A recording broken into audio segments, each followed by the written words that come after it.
ओम नमो भगवती वासुदेवाय नमः। नमस्कार बंधुगण आपण माननकु आम यूट्यूब चैनल को स्वागत। बंधुगण आज आम जानिबा आपणक पई आगामी 2 दिनर स्थिति किपरि साब्यस्त हेबो, केउ प्रकारर ए 2 दिन को आपण माने प्लानिंग करिवे, ए दिन विशेष भाबरे आपण माननक पई किपरि साब्यस्त हेबो, केउ केउ जिनिस रे आपणकु फायदा हेबो, केउ सबु जिनिस रे आपणकु सावधानता अवलंबन करिबा पई पड़िबो, आपणकर लव लाइफ किपरि रहिबो, क्यारियर किपरि रहिबो, बिजनेस आउ व्यापार किपरि रहिबो एवं स्वास्थ्यर किछि महत्वपूर्ण इनफॉरमेशन मध्ये आमे आपण माननकु देबु। आउ ए वीडियो शेष रे आमे आपण माननकु किछि उपाय विषय रे मध्ये कहिबु, जहा द्वारा आपण ए 2 दिन को आहुरि अधिक शुभ और मंगलदायक करि परिबे। तेनु आगकु वीडियो आरंभ करबा पूर्व आमर आपनकु रिक्वेस्ट कि जदि आपण हमर ए चैनल रे नुआ करिसचंती ते चैनल को सब्सक्राइब करंतु, सांगरे नोटिफिकेशन बेल को मध्य ऑन करंतु, जहा द्वारा समय समय रे नुआ नुआ वीडियो रे नोटिफिकेशन आपनकु मिलिबो। तो आसंतु जानिबा किपरि रहिबो आपण माननक पई विशेष भाबरे ए 2 दिनर स्थिति। सबुठारु प्रथमे कहिबा कि कोन आपणक पई ए दिन रे विशेष भाबरे पॉजिटिव रहिबा पई जाउछि। जदि कहिबा ए समय रे आपणकर आर्थिक स्थिति काफी अनुकूल मध्य रहिबो। आर्थिक लाभ पई मध्य आपणकु विशेष भाबरे भल मौकार मध्य प्राप्त हेबो। व्यवसाय संबंधित किंबा बाहरर कंपनी संबंधित कार्य रे आपणकु विशेष भाबरे भल लाभ प्राप्तिर संभावना मध्य बनुछि। ता सहित बाहरु काम कार्य को नेई मध्य आपणकर किछि यात्रा होई पारे, जहा आपणक पई अवश्य ही लाभदायक सिद्ध हेबो। एहा सहित शिक्षा क्षेत्र रे मध्य विशेष भाबरे आपणकु अनुकूल परिणाम मध्य प्राप्त हेबो एवं उच्च शिक्षा पई प्रयासरत लोकंकु मध्य बहुत ही भल लाभ प्राप्ति होई जिवो। आपणक ज्ञान रे बुद्धि हेबो एवं वरिष्ठ तथा गणमान्य लोकंक द्वारा आपणकु अवश्य ही प्रशंसा प्राप्त हेबो। काम कार्य क्षेत्र रे मध्य आपणक कोनोसी परिवर्तन करि पारंती, जहा आपणक पई अवश्य ही भल साब्यस्त हेबो। पूरा परिवार रे जदि कहिबा सबु लोक काफी जूस रे देखिबा को मिलिबे आ घर परिवार रे हर्ष उल्लास रो माहौल रहिबो। ए कारण पई आपण कोनोसी प्रॉपर्टी पई मध्य गभीरतार सह विचार करिवे। आपण कोनोसी प्रॉपर्टी मध्य किनि पारंती। ता सहित धन धान्य अचल संपत्ति प्राप्ति पई मध्य ए दिनर समय आपणक पई बहुत ही भल समय रहिबाकु जाउछि। ता सहित ए दिनर समय आपण समस्तक पई मौज मजलिस आ आनंद रे मध्य भरी रहिबो, कारण आपण जीवन को पूरा रूप रे जी मध्य नेबे। आ आपणकर मनोबल पूरा रूप रे आपणकर कार्य प्रति पूर्ण रूप रे समर्पण भाव मध्य आपणक पई नुआ उपलब्धि को प्रदान मध्य करिवो। ता सहित आपणकर टिके भी परिश्रमर आपणकु भरपूर फल मध्य प्राप्त हेबो, जहा द्वारा आपणकु काफी खुशी रो अनुभव हेबो। ता सहित ए दिन विशेष भाबरे आपण समयर सदुपयोग करंतु, कारण आज आपणकु बहुत भल लाभ प्राप्ति होई पारे। आपणकु जहा द्वारा काफी खुशी अनुभव हेबो। आसंतु जानिबा आपणक पई कोन नेगेटिव रहिबो। जदि कहिबा पारिवारिक माहौल खराब हेबार संभावना जेहेतु देखा देउछि, तो सेथि पई पारिवारिक स्थिति को अनुकूल बनेइबा पई जणे आउ जनक सह परस्पर संबंध हेबार बहुत ही अधिक जरूरी रहिछि।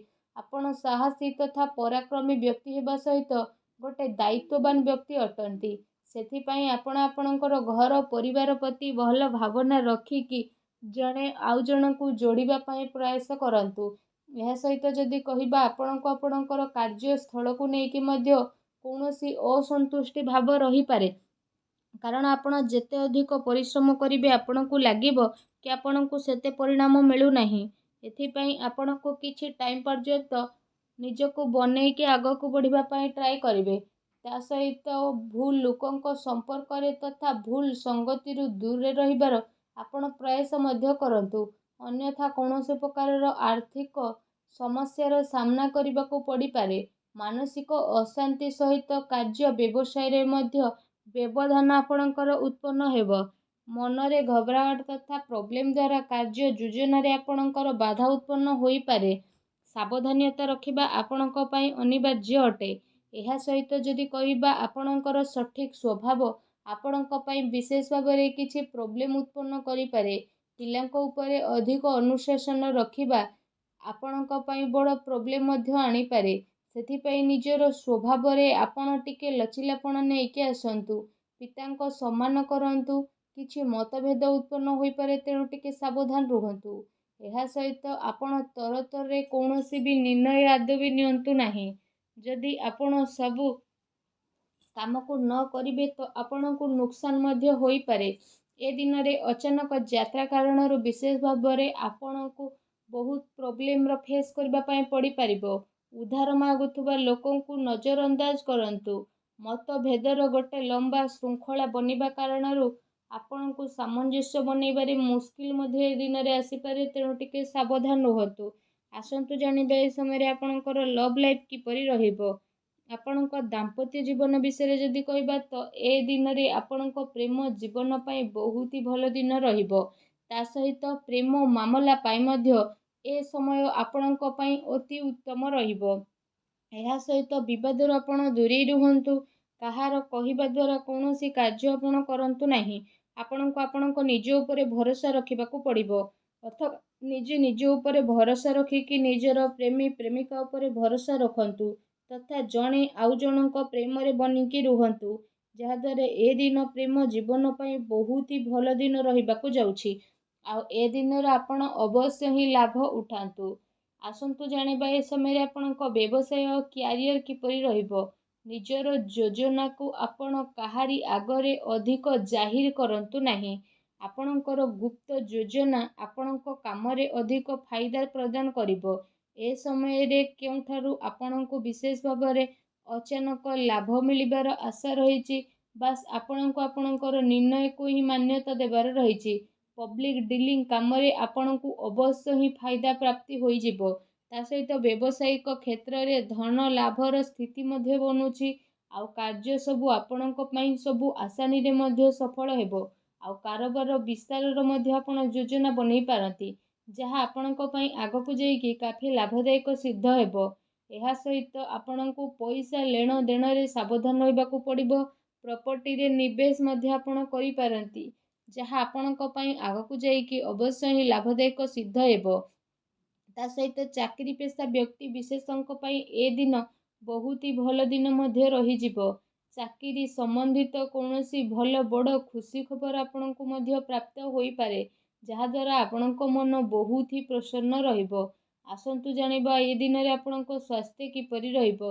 ଏ ଦିନରେ ଆପଣଙ୍କ ସ୍ୱାସ୍ଥ୍ୟ ସମୃଦ୍ଧ ବନିକି ରହିବ, କିନ୍ତୁ ଶୁଭାଶୁଭ ଗ୍ରହଙ୍କ ସ୍ଥିତି କାରଣରୁ ଏ ସମୟରେ ଆପଣଙ୍କୁ ସକାରାତ୍ମକ ଆଉ ନକାରାତ୍ମକ ଦୁଇଟି ପ୍ରକାରର ପରିଣାମ ମଧ୍ୟ ଦେଖିବା ପାଇଁ ମିଳିବ। ତା ସହିତ ଶାରୀରିକ ଠାରୁ ଅଧିକ ମାନସିକ ସ୍ୱାସ୍ଥ୍ୟ ଉପରେ ଆପଣଙ୍କୁ ବିଶେଷ ଭାବରେ ଅଧିକ ଜୋର ଦେବାର ଆବଶ୍ୟକତା ରହିଛି। ଆପଣଙ୍କୁ ଆପଣଙ୍କ କ୍ରୋଧ ଉପରେ ନିୟନ୍ତ୍ରଣ ରଖିବାକୁ ପଡ଼ିବ। ତା ସହିତ ନିଜର ଖାଦ୍ୟ ପେୟରେ ମଧ୍ୟ ଆପଣ ବିଶେଷ ଭାବରେ ଧ୍ୟାନ ଦିଅନ୍ତୁ, କାରଣ ଏ ସମୟରେ ପେଟ ସମ୍ବନ୍ଧିତ କିଛି ସମସ୍ୟା ଆପଣଙ୍କର ଉତ୍ପନ୍ନ ହେବ, ତେଣୁ ଟିକେ ସାବଧାନ ରୁହନ୍ତୁ। ଏହା ସହିତ ନିଜ ସ୍ୱାସ୍ଥ୍ୟକୁ ଆହୁରି ଅଧିକ ଭଲ ରଖିବା ପାଇଁ ଆପଣ ପ୍ରତ୍ୟେକ ଦିନ ଯୋଗ କରନ୍ତୁ, ବ୍ୟାୟାମ କରନ୍ତୁ ଏବଂ ସୁସ୍ଥ ରୁହନ୍ତୁ। ଆସନ୍ତୁ ଜାଣିବା ଆପଣଙ୍କ ପାଇଁ କ'ଣ ବିଶେଷ ଉପାୟ ରହିଛି। ଆପଣ ବିଶେଷ ଭାବରେ ସ୍ନାନ ଆଦି କରିସାରିବା ପରେ ଭଗବାନ ସୂର୍ଯ୍ୟଙ୍କୁ ଜଳାର୍ଘ୍ୟ ଅର୍ପଣ କରନ୍ତୁ, ଗରିବ ଲୋକଙ୍କୁ ଦାନ କରନ୍ତୁ। ଦେଖିବେ ସବୁ ନକାରାତ୍ମକ ଶକ୍ତିର ବିନାଶ ହେବ, ଶୁଭଫଳ ପ୍ରାପ୍ତ ହେବ। ଭିଡ଼ିଓ କେମିତି ଲାଗିଲା କମେଣ୍ଟ କରିକି ନିହାତି ଭାବରେ ଜଣାଇବେ। ଧନ୍ୟବାଦ।